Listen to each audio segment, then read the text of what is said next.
Have you ever felt the air slowly disappear around you? Watched your world shrink to a suffocating box of heat and fear? I remember every detail of that summer afternoon in Phoenix. The way the sun turned my small car space into an oven, how each breath became harder than the last, the growing panic as I realized no one was coming back. The memory still makes my fur stand on end, even now, safe in my new home. I didn't understand at first when they left me in the car. As a small terrier, I was used to car rides with my family, short trips to the park, exciting visits to the pet store, even those slightly scary journeys to the vet. The familiar leather seats usually meant adventure, and the car's interior was a place I knew well. That day started like any other, with me hopping excitedly into the back seat, tail wagging with anticipation. The shopping mall parking lot was busy that afternoon, filled with cars glinting in the Arizona sun. Through the windows, I watched my humans get out, laughing about something I couldn't hear. "Just a quick errand," they said, words I'd heard before but never truly understood the meaning of. The car's engine stopped, the cool air faded away, and they walked toward the mall's entrance without looking back. At first I wasn't worried. I settled into my usual spot on the back seat, expecting them to return any minute. The sun was high in the sky, beating down through the windows with an intensity I'd never paid much attention to before. My black and white fur, usually such a source of pride when freshly groomed, started to feel uncomfortably warm against my skin. The first few minutes were just boring. I watched people walking past the car, pulling my ears back, hopefully each time footsteps approached, then dropping them again as they passed by. The familiar sense of my family lingered in the car. My human mom's perfume, my human dad's coffee breath, my little human sister's cookie crumbs on the seat beside me. I took comfort in these familiar smells, not realizing how soon they would mix with the scent of my own fear. Time started to move strangely as the temperature rose. The air in the car grew thicker, heavier, like a warm blanket that was slowly being pulled too tight. My panting, normally so effective at cooling me down during play sessions at the park, seemed to do less and less good. The windows, usually my gateway to the exciting world outside, had become magnifying glasses for the relentless sun. Other cars came and went in the parking lot, their occupants hurrying through the heat to the air-conditioned sanctuary of the mall. Some people glanced at our car as they passed, but none stopped. I tried to stand up, to make myself more visible, but the growing heat made even that simple movement feel like an enormous effort. My small body, usually so energetic and ready for play, began to feel unusually heavy. The leather seat beneath me, once cool and comfortable, had become hot to the touch. I shifted constantly, trying to find a spot that didn't burn against my paw pads. The water bowl they'd left in the cup holder was already empty. I'd lapped it up nervously in the first few minutes, an instinctive response to the rising heat. Now, watching the empty bowl, I felt the first real stirrings of fear. Sounds from outside became muffled, as if the heat was creating a barrier between me and the world. Car doors slamming, people talking, shopping carts rattling across the asphalt. Everything seemed to come from very far away. My own panting echoed loudly in the enclosed space, becoming more rapid and desperate as the minutes ticked by. The windows had fogged up with my breath, further cutting me off from the outside world. I thought about my family, trying to understand why they hadn't come back yet. In my mind, I could see them clearly. My human dad with his big laugh, my human mom who always smelled like flowers, my little sister who loved to scratch behind my ears just right. They had never left me alone for this long before, never in a place that was becoming more frightening by the minute. The sun had shifted position, but it brought no relief. Instead of direct sunlight, the entire car had become a hot box, with heat radiating from every surface. My thick fur, perfect for keeping me warm during winter walks, now felt like a torture device. I could feel sweat soaking through my paw pads, but it provided no lulling effect in the stifling air. My breathing became more labored as the heat intensified. Each pant seemed to bring in less air than the last, and my tongue felt dry and swollen in my mouth. The car seats appeared to waver and dance before my eyes, like the heat mirages I sometimes saw on our long drives through the desert. But this was no mirage. This was a nightmare becoming more real with each passing minute. People continued to pass by outside, their shapes distorted through the fogged-up windows.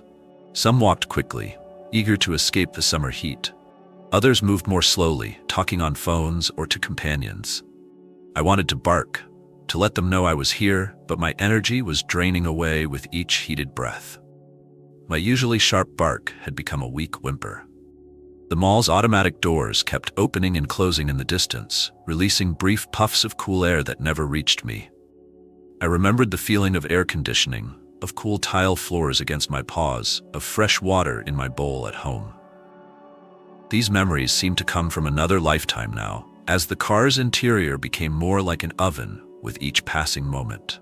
My vision started to blur around the edges, and strange thoughts floated through my mind. I remembered the first day I met my family at the shelter, how happy I'd been when they chose me. I thought about my favorite squeaky toy at home, wondering if I'd ever play with it again. The heat seemed to be affecting my mind as much as my body, making everything feel dreamlike and distant. The parking lot had become busier, but the increased activity only emphasized my isolation. Shopping bags swung past the windows, car doors slammed, children laughed and called to their parents. I was surrounded by life, but trapped in an increasingly dangerous bubble. My small body trembled with the effort of cooling itself, a battle I was slowly losing. A young woman walked past, then stopped and looked back at the car. Through my increasingly fuzzy vision, I saw her face change as she noticed me. She moved closer to the window, shading her eyes to peer inside. I tried to lift my head to show her I was still alive, but even that small movement required enormous effort. The world was starting to spin around me. The heat had become a living thing, pressing down on me from all sides. My normally soft, fluffy fur was matted with sweat, and my chest heaved with the effort of breathing. The car's interior had become a furnace, with no escape and no relief in sight. Even the familiar sense of my family had been replaced by the acrid smell of my own fear and distress. Time had lost all meaning in the suffocating heat. I couldn't tell if I'd been there for minutes or hours. The world outside the car windows seemed to pulse and waver, like a television with bad reception. My thoughts became increasingly scattered, jumping between memories of cool grass beneath my paws and the crushing reality of my current situation. The last thing I clearly remember from those moments was the young woman's face pressed against the window, her expression changing from concern to alarm. She was saying something, but I couldn't hear her through the glass and my own fading consciousness. As my eyes began to close, I saw her reaching for something in her hand, and then, well, that's when everything changed. The heat became a living thing, a monster that grew stronger with each passing moment. My small body, usually so full of energy, felt heavier and heavier as the temperature climbed. The digital clock on the dashboard blinked meaningless numbers, marking time in a world that had become nothing but heat and struggle. Each breath felt like drawing in fire instead of air, and my tongue, hanging limply from my mouth, had gone completely dry. The windows of the car had become a cruel magnifying glass, intensifying the sun's rays until every surface scorched to the touch.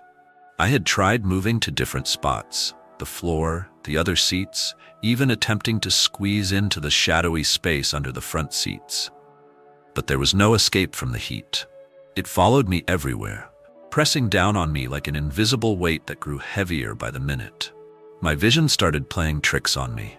The familiar interior of the car, the seats, the dashboard, the steering wheel, seemed to waver and dance in the heat. Sometimes I thought I saw my family returning, only to realize I was staring at my own reflection in the fogged-up windows. The world outside became a blur of moving shapes and colors, like a painting left out in the rain. The pounding in my chest grew stronger and faster, my heart racing to keep up with my body's desperate attempts to cool down. My paw pads, usually pink and healthy, had become dark and sweaty against the hot leather seats. I could feel my strength ebbing away with each labored breath, my usually perky ears drooping as the heat sapped my energy. My thoughts became increasingly confused as the temperature continued to rise. Memories mixed with reality, the cool grass of our backyard, the refreshing splash of my water bowl, the gentle breeze during our morning walks. These pleasant thoughts only made my current situation more terrifying. The car had become an oven, and I was trapped inside with no way to escape. I tried to bark for help, but what came out was barely a whimper. My throat felt like sandpaper, and my usually sharp, high-pitched bark had become a weak, rasping sound that even I could barely hear. People continued to walk past the car, their shapes distorted through the heat-warped air, unaware of the desperate situation just feet away from them. The mall's automatic doors kept opening and closing in the distance, offering tantalizingly brief glimpses of the air-conditioned world inside. Each time they opened, I imagined the rush of cool air, remembered how it felt to escape from the summer heat. But here in the car, the temperature kept climbing, turning my safe, familiar space into a deadly trap. My breathing became more erratic as panic set in. Sometimes I would pant rapidly, desperately trying to cool down, only to find myself taking shallow, quick breaths that didn't seem to bring in any air at all. The car's interior had become a sauna, with every surface radiating heat back at my struggling body. The world started to spin around me, making it hard to focus on anything. The shadows in the car grew longer as the sun moved across the sky. But instead of bringing relief, they only marked the passage of time in my private hell. My small body trembled with the effort of fighting against the heat, a battle I was clearly losing. I thought about my family, wondering if they had forgotten me. In my heat-addled mind, I couldn't understand why they had left me here, why they hadn't come back yet. The familiar sense of home that usually lingered in the car had been replaced by the acrid smell of fear and distress, my own desperate struggle for survival. Time seemed to stretch and bend in the suffocating heat. What felt like hours might have been minutes, or maybe days. I had no way to tell anymore. The parking lot outside continued its normal rhythm of cars coming and going, people walking past, life going on as usual, while my own world grew smaller and hotter with each passing moment. My body began to shut down, system by system. First went my energy, leaving me barely able to lift my head. Then my coordination failed, making even the smallest movements difficult and clumsy. My vision blurred and darkened at the edges, like a television slowly losing its signal. Each breath became a monumental effort. The heat was no longer just outside me, it had worked its way into my very core. My thick fur, usually such a comfort, had become a torture device, trapping the heat against my skin with no way to release it. I could feel my temperature rising, my small body no longer able to regulate itself in this overwhelming heat. Strange thoughts floated through my increasingly confused mind. I remembered the shelter where my family had found me, the cool concrete floors and the kind volunteers who brought fresh water. I thought about my favorite sleeping spot at home, right under the air conditioning vent. These memories seemed to come from another lifetime now. The car's interior had become a funhouse mirror version of itself, with every surface seeming to bend and twist in the heat. The leather seats that I usually found so comfortable now felt like they were made of hot coals. Even the small patch of shade under the dashboard offered no relief. The heat was everywhere, inescaping and relentless. My survival instincts, usually so sharp, began to fade along with my consciousness. The urgent need to escape, to find water, to cool down, all of these vital impulses grew dimmer as the heat took its toll. My body, which had been fighting so hard against the rising temperature, started to give up the battle. The sounds from outside became more and more distant, as if I was listening to them from underwater. Car doors slamming, people talking, shopping carts rattling across the asphalt, everything merged into a muffled, meaningless blur. Even my own desperate panting seemed to come from far away, like it belonged to another dog in another car. Darkness started creeping in at the edges of my vision, like a heavy curtain slowly being drawn. My eyes, which had been darting around desperately looking for help or escape, began to close despite my best efforts to keep them open. The heat had become a physical presence, pressing down on me from all sides, squeezing the life out of my small body.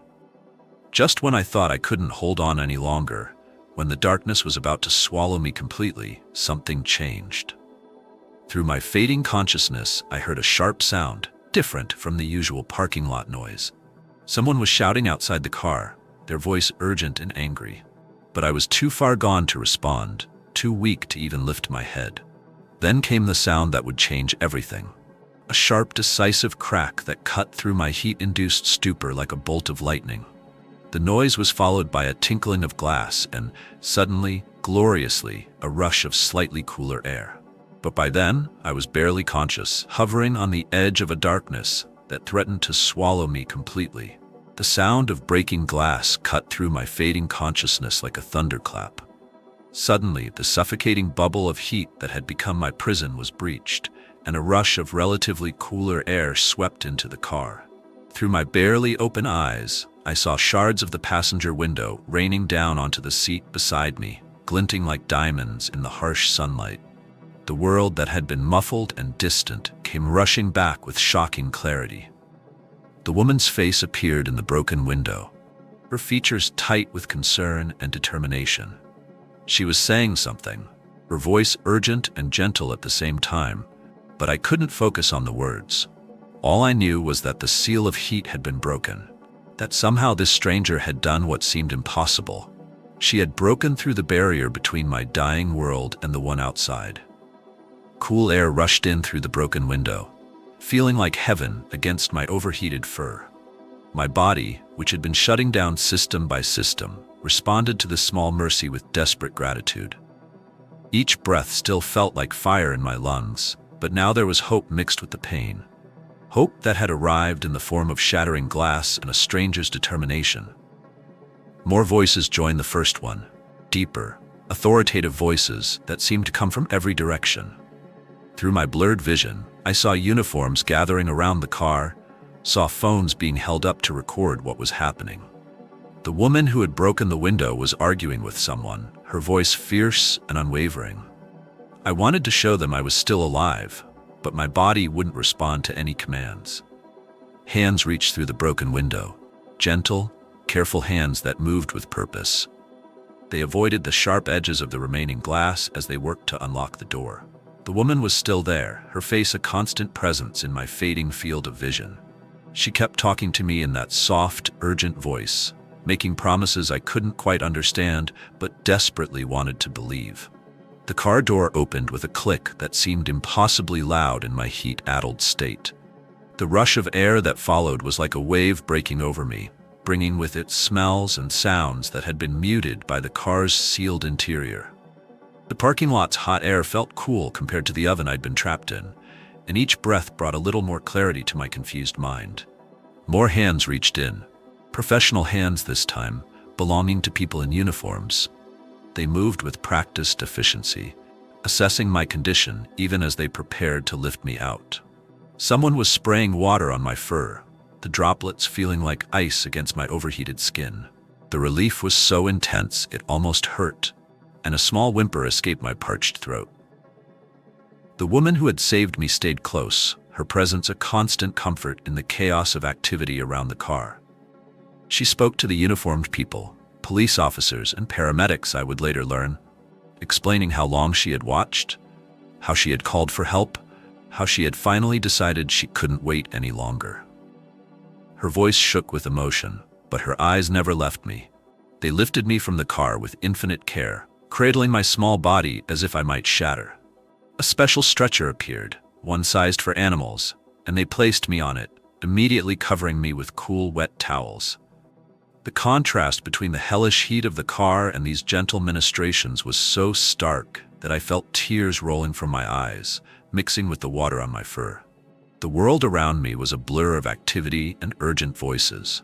Someone was taking my temperature, another person was setting up an IV line, while yet another was fitting an oxygen mask over my muzzle. The cool oxygen flowing into my lungs felt like the first real breath I'd taken in hours. Through it all, the woman who had broken the window stayed within my sight, her presence anchoring me to consciousness. My family arrived in the midst of this controlled chaos. I smelled them before I saw them. Their voices were high-pitched with panic and guilt, trying to explain to the stern-faced police officers why they had left me in the car. The woman who saved me stood slightly apart, her arms crossed, watching as they were made to understand the severity of what they had done. Time seemed to move strangely again, but differently now. Instead of the slow torture of waiting in the hot car, Everything happened in quick bursts of activity. The paramedics worked efficiently, their movements precise and purposeful. They spoke in technical terms about my condition: severe hyperthermia, dehydration, possible organ damage. But their gentle hands told me I was going to be okay. They moved me into an air-conditioned ambulance, the cool interior feeling like paradise after the inferno of the car. The woman who had saved me asked if she could ride along, and to my relief, they agreed. She sat near my head, her hand gently stroking the small patch of fur not covered by wet towels or medical equipment. Her touch helped me focus, helped me fight against the darkness that still threatened at the edges of my consciousness. The sirens wailed as we sped toward the emergency veterinary hospital, but they seemed distant and unimportant. What mattered was the cool air flowing over my body, the steady drip of fluids into my veins, the constant reassuring presence of my rescuer. Each breath came a little easier than the last, though my body still felt like it was recovering from being baked from the inside out. At the hospital, a team of veterinarians was waiting. They whisked me into a treatment room, their movements quick but gentle. The woman who saved me had to stay behind, but not before she made them promise to call her with updates. I heard her giving them her phone number, her voice catching as she described how she had found me. Even in my confused state, I understood that she cared what happened to me. The next few hours were a blur of cold compresses, IV fluids, and constant monitoring. The veterinarians worked tirelessly to bring my temperature down safely, to rehydrate my body, to assess and treat the damage the heat had done. They spoke in worried tones about organ function and recovery chances, but their hands remained gentle and determined. My family waited somewhere in the hospital, but they weren't allowed to see me yet. I heard the veterinarians talking about legal consequences, about charges being filed, about animal welfare laws. Through my slowly clearing consciousness, I understood that something significant had changed, that my near death in that hot car would have repercussions beyond just my own survival. The woman who had saved me came back to visit once I was stable. The veterinarians led her into my treatment room, where I lay surrounded by monitors and IV lines. Her eyes filled with tears when she saw me, but she smiled when I managed to lift my head slightly at her approach. She talked softly about how she had seen me in the car, how she had known she had to act, how she couldn't bear to think about what might have happened if she had just walked away like everyone else. More people came to the hospital, police officers taking statements, news reporters wanting to cover the story, animal welfare officials documenting everything. Through it all, I drifted in and out of consciousness, my body slowly recovering from its ordeal. The cool hospital air and constant care were helping, but I knew I had come very close to a different outcome. The next day brought a surprise. The woman who had saved me wasn't just visiting. She was talking to the veterinarians and animal control officers about adopting me. I heard phrases like negligent owners and surrender of custody being discussed. Through my recovering haze, I understood that my life was changing in ways I couldn't have imagined when I jumped into that car for what I thought would be a routine trip to the mall. Recovery was a journey measured in small victories. The first time I managed to drink water on my own, the veterinary staff celebrated as if I'd performed a miracle. Each step forward was a triumph over what had happened in that car, from regulating my own body temperature again to eating solid food. The woman who had saved me visited every day, her presence becoming as regular as the medical checks and vital sign monitoring. The hospital staff called me their miracle dog, but I knew the real miracle was the chain of events that had brought my rescuer to that car window. She would sit beside my kennel for hours, talking softly about her home. A cozy apartment with big windows that actually opened, multiple water bowls in every room, and central air conditioning. Her voice became my anchor as I slowly regained my strength. Physical recovery came gradually. The damage from the extreme heat took time to heal, and at first, even walking to my water bowl was exhausting. But the hospital staff never gave up on me, working with gentle persistence to help me regain my strength. They monitored my organs for lasting damage, celebrated when test results came back positive, and always made sure I knew I was safe. My former family surrendered their rights to me after the police and animal welfare investigation. I heard the hospital staff talking about the charges they faced, about new laws being discussed because of what happened to me. The woman who had saved me, Sarah, I learned was her name, started bringing paperwork with her during her visits, filling out forms, and having long discussions with the veterinarians. The other animals in the hospital became my cheerleaders during recovery. There was a cat who would purr encouragingly when I took my shaky walks past her cage, a recovering German shepherd who would wag his tail whenever I managed to eat a full meal. We were all healing from different traumas, but somehow we understood each other's journey. Sarah brought me new toys, soft ones at first, when I was still too weak to play much, then more interactive ones as I grew stronger. She would sit on the floor of my treatment room, patiently rolling balls just within my reach, never pushing me to do more than I felt ready for. Her gentle encouragement helped me remember how to be a dog again, how to find joy in simple things. The nightmares came often at first. Terrible dreams of being trapped in that hot car, of the air disappearing, of the heat pressing down until I couldn't breathe. But there was always someone there when I woke up panicking, a kind nurse during the night shift, or Sarah during her daily visits. Slowly, the nightmares began to fade, replaced by dreams of a new life waiting for me. Each day brought new progress. My blood work improved, showing my organs were recovering from the heat stress. My appetite returned, along with my interest in the world around me.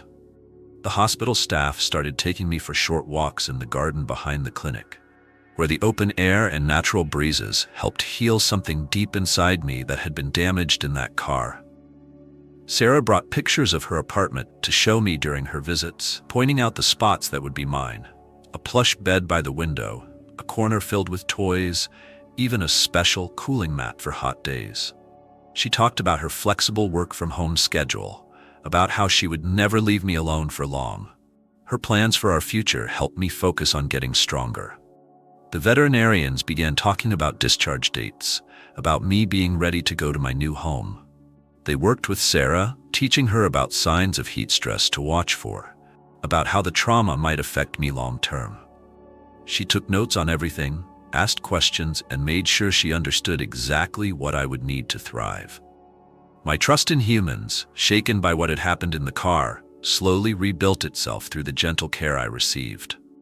The hospital staff never made sudden moves around me, always spoke softly before touching me, and respected when I needed space. Sarah followed their lead, letting me set the pace for our growing bond.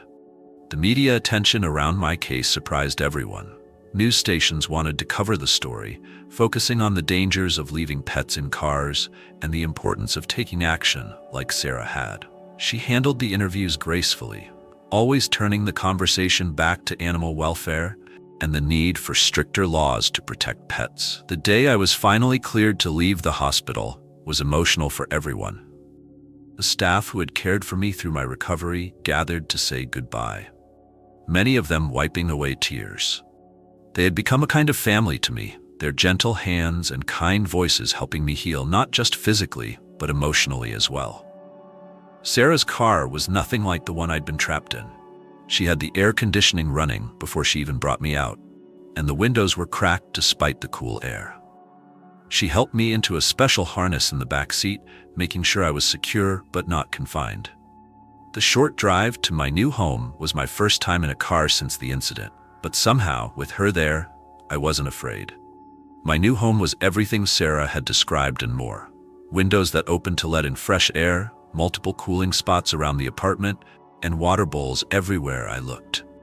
She had set up fans in different rooms, giving me choices about where to rest.